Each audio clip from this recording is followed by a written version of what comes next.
Sebagaimana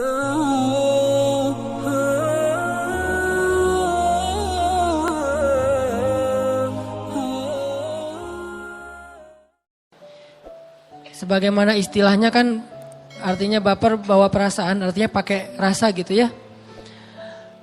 Dan memang kalau kita baca di Al-Quran itu teman-teman, perasaan kita juga bisa jadi ibadah, bisa juga jadi dosa. Artinya Islam itu mengajarkan kita untuk melibatkan perasaan untuk beramal soleh, bukan cuma fisik. Jadi artinya kita suka sesuatu, kita benci sesuatu, itu sesuatu amal soleh. Kalau suka dan bencinya di tempat yang memang benar. Kayak misalnya kita suka atau berkasih sayang kepada pasangan, kepada keluarga, itu amal soleh. Kalau dengan pasangan flat, plain, gak ada rasa apa-apa, berarti kita tidak beramal soleh dengan perasaan. Nikah biasa-biasa aja, gak ada rasa gitu. Sekedar punya status doang. Itu gak ada pahala hati tuh. Cuman paling pahala ya ngasih nafkah, pahala besar pastinya. Terus juga ngebantu kalau misalnya butuh bantuan. Tapi di hatinya tuh gak dapat pahala. Padahal ada pahala yang gak butuh tenaga. Dan pahala yang gak butuh tenaga itu adalah pahala dengan ibadah perasaan. Menyukai dan membenci sesuatu itu berpahala.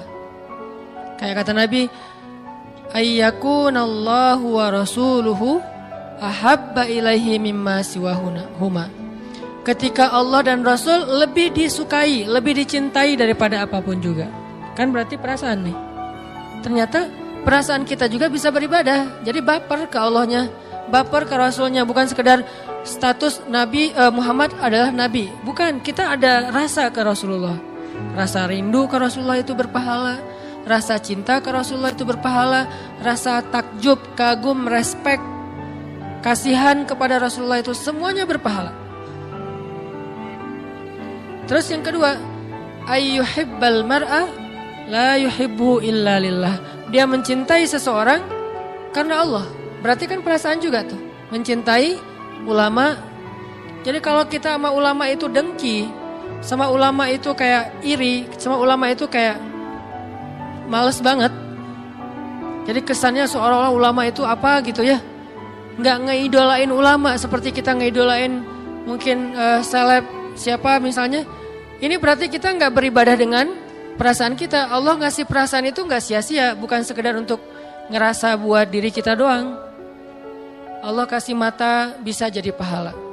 Allah kasih telinga bisa jadi pahala. Allah kasih lisan bisa jadi pahala. Allah kasih tangan bisa jadi pahala. Termasuk Allah kasih hati dan perasaan bisa jadi pahala dan ibadah. Gimana beribadah dengan perasaan dan hati? Yaitu mencintai ulama salah satunya. Bukan sekedar tahu ulama, bukan sekedar dengerin ulama, tapi sampai ke tingkat cinta ke ulama. Bukan cuma pahala tuh.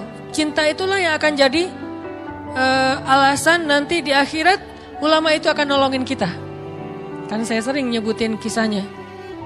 Ulama itu salah satu yang akan dapat izin dari Allah nolongin. Kalau bahasa agamanya syafaat. Bisa nolongin orang-orang yang saling mencintai karena Allah nanti di akhirat. Makanya kemarin pas saya silaturahim dengan guru-guru saya di Aceh. Jadi misi saya pulang kemarin ke Aceh itu kalau bahasa Acehnya sawu gampung, artinya silaturahim dengan keluarga, dengan guru-guru. Saya datang, yang pertama saya lakukan apa? Saya cium tangan guru-guru saya, terus saya bilang beri saya nasihat. Udah gitu yang ketiga apa? Jangan lupa saya nanti ya di akhirat kalau guru-guru masuk surga duluan. Saya request dari sekarang, saya tag tuh. Janji? Ya janji. Pastinya awalnya gak akan gitu kan? Enggak lah Ustaz Hana segala macam basa-basi yang mungkin bukan basa-basi, mungkin mereka nggak hargai. Tapi menurut saya tetap aja mereka lebih soleh dari saya. Setidaknya mereka lebih duluan beramal soleh dari saya. Kalau misalnya kita kepedean bilang kita lebih soleh dari mereka, walaupun itu nggak boleh ya. Setidaknya yang pasti mereka duluan beramal soleh daripada kita. Kenapa? Toh kita tahu amal soleh itu dari mereka kan? Berarti mereka duluan nih. Saya bilang, kan yang duluan beramal soleh di dunia, duluan masuk surga di akhirat. Kok gitu Ustaz? Iya. Was-sabiqun as-sabiqun. Was-sabiqun, orang yang di dunianya duluan beramal soleh atau berlomba-lomba dalam kebaikan, nanti di akhirat sabiqun juga duluan masuk surga. Makanya sabiqunnya ada 2 kali itu. Was-sabiquna di dunia, as-sabiquna fil akhirah. Jadi siapa yang di dunia duluan dalam kebaikan, di akhirat duluan kepada surga. Saya pesan, Ustadz, guru, kalau misalnya Ustadz duluan masuk surga, ingat-ingat saya ya, cari. Pertama mungkin di surga nyarinya, di sistem surga gitu. Kan sistem surga lebih canggih daripada Google. Karena sistem surga itu udah luar biasa, Allah yang bikin. Hanan Ataki gitu, nggak ada. Kalau gitu pakai underscore kali, Hanan underscore Ataki. Kalau Hanan Ataki doang mungkin beda. Atau ada Ustadz Hanan Ataki, beda juga. Pesan sponsor. Ustadz Hanan underscore Ataki, nggak pakai underscore 2 kali ya. Oh ternyata nggak ada juga. Gitu.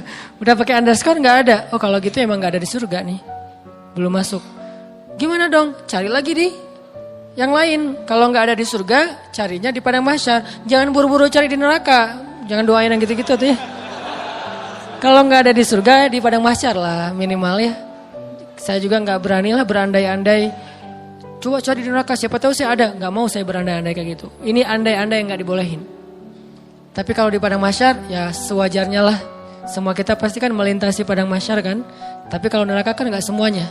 Dan kita berharap semua kita di sini nggak ada satupun yang ngerasain, jangankan api, asap neraka jangan ngerasain. Jadi nggak perlu berandai-andai. Bilang aja kalau nggak ada di surga, cari di padang mahsyar. Nanti tanya ke malaikat-malaikat yang bertugas di padang mahsyar. Kan banyak banget malaikat PIC pada mahsyar tuh. Oh ternyata ada tuh lagi di sidang. Masalah apa? Masalah dulu dia suka ngejailin orang misalnya. Dulu pernah manjat pohon di kebun orang waktu dia masih kecil, atau mungkin dia pernah nyakitin hati dia, terus dihisap gitu kan ya. Jadi intinya mah mencintai ulama itu pahala tuh, itu baper melibatkan perasaan yang diridhoi Allah. Jadi jangan berpikir bahwa Islam itu cuman zahir doang, penampilan, pakaian, jenggot, terus jidat, itu semuanya baik. Dan saya respect banget sama orang kayak gitu. Cuman bukan itu doang, ada batin. Zahir batin itu sama pentingnya. Bahkan kadang ada yang masuk surga lewat batin, yang zahirnya belum beramal soleh. Ada seorang laki-laki Yahudi kalau gak salah, dalam perang Uhud. Pas terjadi perang, pas dia masuk Islam. Jadi hari kejadian perang tuh dia datang ke Nabi, syahadat, udah selesai syahadat langsung ngebelain Nabi tuh, jadi pelindung Nabi dalam perang Uhud, dan meninggal hari itu juga, belum pernah sholat 5 waktu. Itu orang yang satu-satunya kayaknya yang masuk surga tapi gak pernah sholat. Loh kok bisa kayak gitu? Apa amal solehnya? Tadi tuh, udah iman kepada Allah. Jadi amal solehnya itu di hati, bukan di zahir. Di zahir dia gak ngapa-ngapain selain syahadatain. Dia gak pernah sholat, dia gak pernah puasa, dia gak pernah tilawah Al-Quran. Semua yang kita kerjain dia gak pernah. Satu-satunya amal soleh dia iman, tapi masuk surga.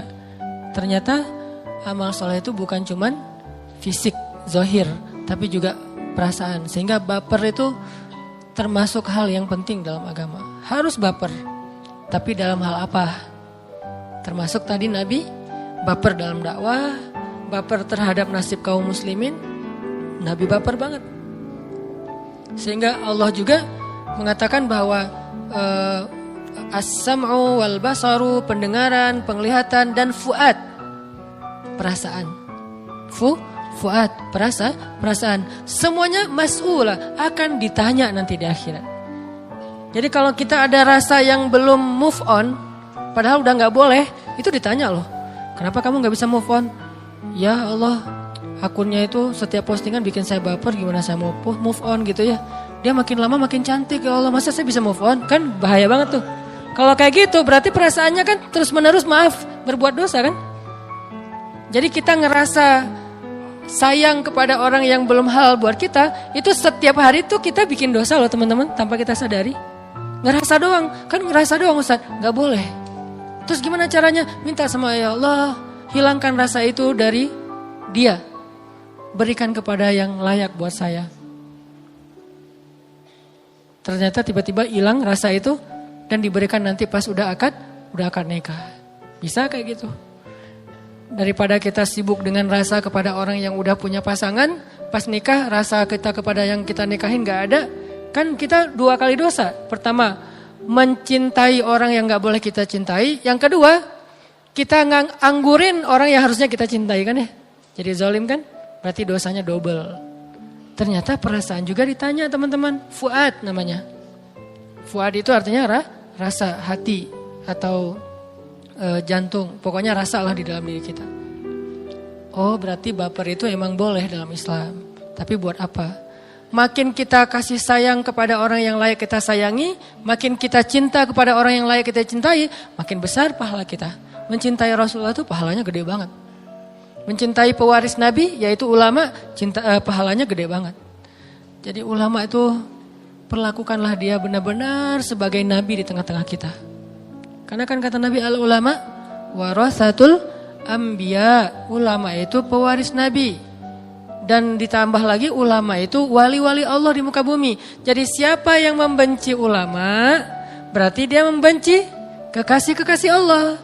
Siapa yang membenci ulama, memfitnah ulama, menjelek-jelekan ulama, menzolimi dan mencurangi ulama, berarti dia menjelek-jelekan, menzolimi, mencurangi dan mengkhianati Rasulullah SAW. Karena pewaris Nabi itu bukan keluarga beliau, pewaris Nabi itu ulama.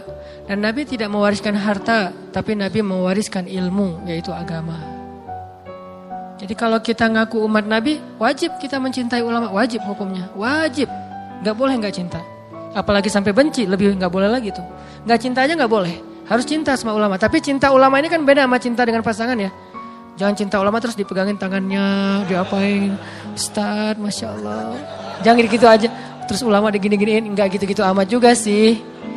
Cinta kan beda-beda ya, ekspresi cinta ya. Ekspresi cinta sama pasangan, gitulah.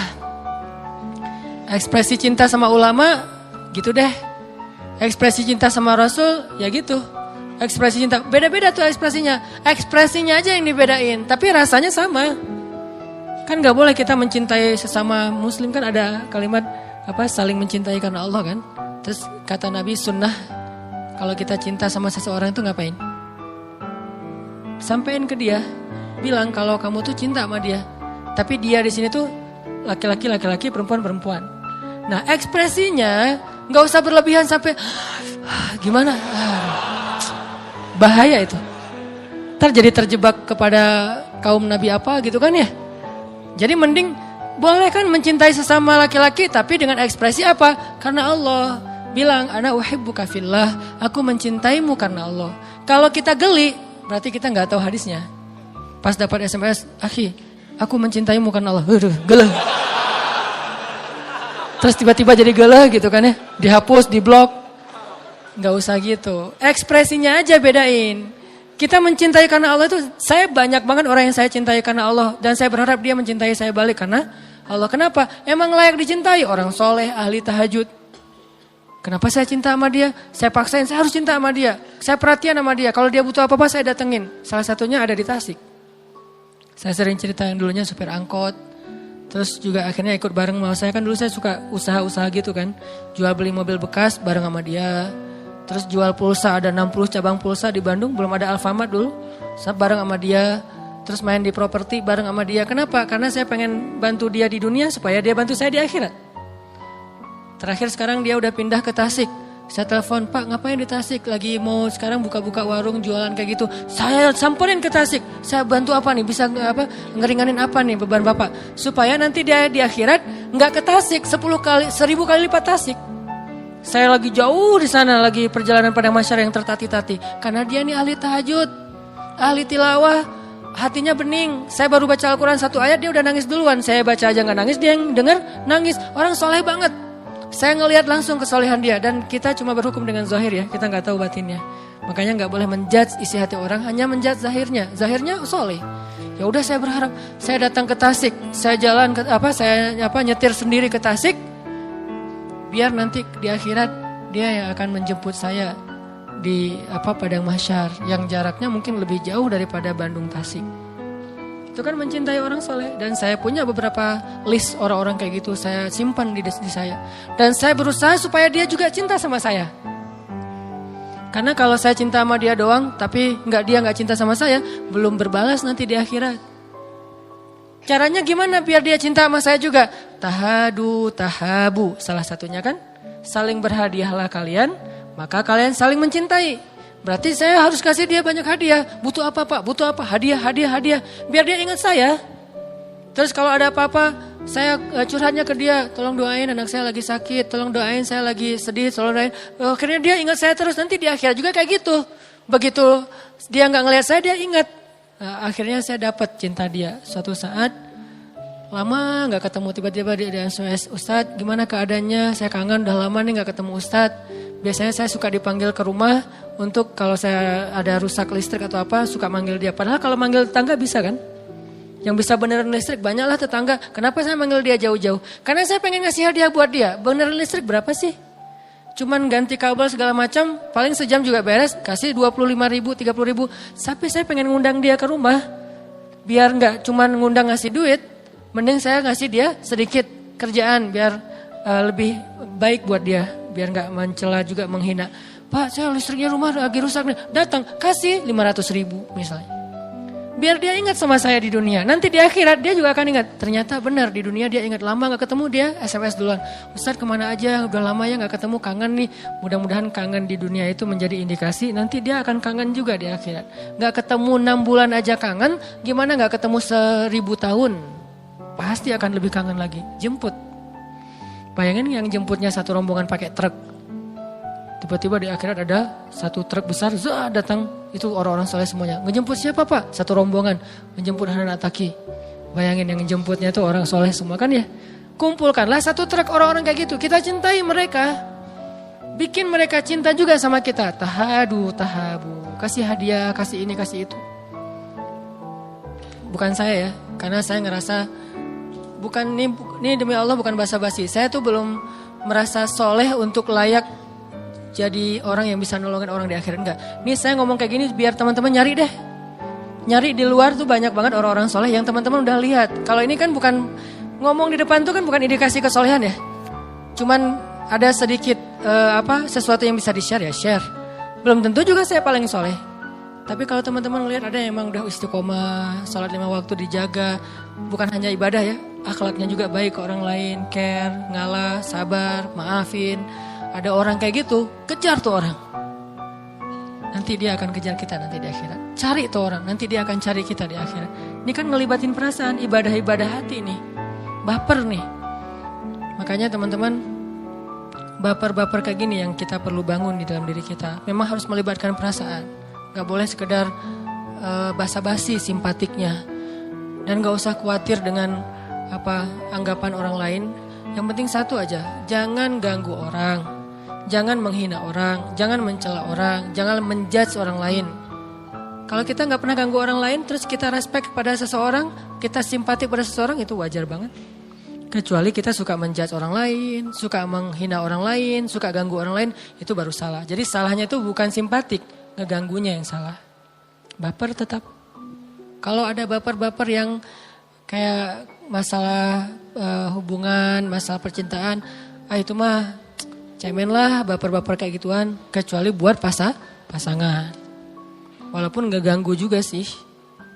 Baper kayak gitu masih gak ganggu. Minta aja sama Allah, ya Allah, ya muqallibal qulub, yang membolak-balikan hati itu. Jangan sampai saya rasanya itu kayak gitu-gitu, gak penting banget. Masa kita jadi gak bisa tidur gara-gara mantan, kan gak keren banget kan. Nah mantan mah lagi bulan madu, tidurnya nyenyak, kita gak bisa tidur, meriang gitu. Dia sakit dikit ada yang belai, kita meriang-meriang, gak ada yang beliin obat, gak ada yang ngasih makan, kan gak keren banget nih. Jadi kayak konyol menurut saya, ya gak usah deh yang kayak gitu-gitu mah. Gak enak banget, baper ngeliat orang lain misalnya, biasa aja lah. Justru yang kayak gitu-gitu agak sedikit plain. Tapi kalau ke pasangan yang udah halal itu harus dalam. Harus bilang apa misalnya segalanya lah gitu-gitulah pokoknya. Nah, ini kalau kita bisa menempatkan baper kita di tempat yang tepat, insya Allah kita kayak beribadah setiap hari walaupun tidak ruku dan sujud. Beribadah perasaan.